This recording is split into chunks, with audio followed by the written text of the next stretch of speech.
आपण पाहत आहात जत मराठी न्यूज। जतमध्ये महावितरणचा अजब कारभार। स्मार्ट मीटरमुळे वीज बिले दुप्पट, तर विद्युत पोलवर आकडे टाकून सर्रास वीज चोरी। प्रामाणिक ग्राहकांवर अन्याय।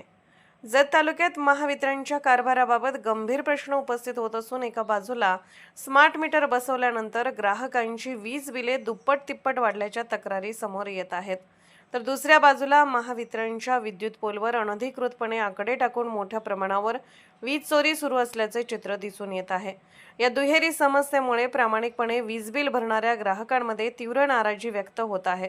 सध्या जत तालुक्यात स्मार्ट मीटर बसवण्याच्या मुद्द्यावर महावितरण, सामाजिक संघटना, विविध राजकीय पक्ष आणि वीज ग्राहक यांच्यात संघर्षाचे वातावरण निर्माण झाले असून ठिकठिकाणी आंदोलने व निषेध सुरू आहेत। वीज ग्राहकांच्या म्हणण्यानुसार व्यवस्थित सुरू असलेले जुने मीटर काढून स्मार्ट मीटर बसवण्यात आले, त्यानंतर वीज बिलात मोठी वाढ झाल्याचा दावा अनेक ग्राहकांनी केला आहे।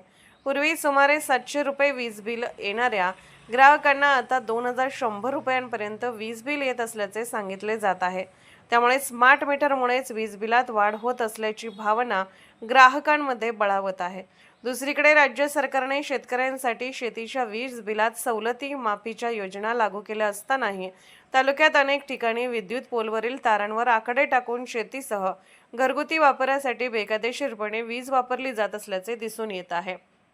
या अनधिकृत जोडण्यांमुळे ट्रान्सफॉर्मरवर अतिरिक्त भार पडून ते वारंवार जळण्याच्या घटनांमध्ये वाढ होत असल्याचे सांगितले जात आहे।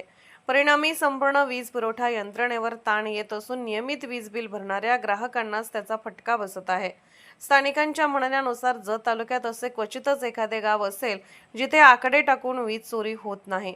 त्यामुळे महावितरणचे मोठ्या प्रमाणात आर्थिक नुकसान होत असतानाही संबंधित अधिकाऱ्यांकडून प्रभावी कारवाई होत नसल्याबद्दल प्रश्नचिन्ह उपस्थित केले जात आहे। जत तालुक्यात सुरू असलेल्या वीज चोरीवर आळा घालण्यासाठी महावितरणच्या वरिष्ठ अधिकाऱ्यांनी विशेष पथके स्थापन करून व्यापक तपासणी मोहीम राबवावी, आकडे टाकून वीज चोरी करणाऱ्यांवर कठोर कारवाई करावी आणि प्रामाणिक वीज ग्राहकांना न्याय मिळवून द्यावा अशी मागणी नागरिकांकडून होत आहे। जत मराठी न्यूज चॅनलला लाईक करा, शेअर करा आणि सबस्क्राईब करा।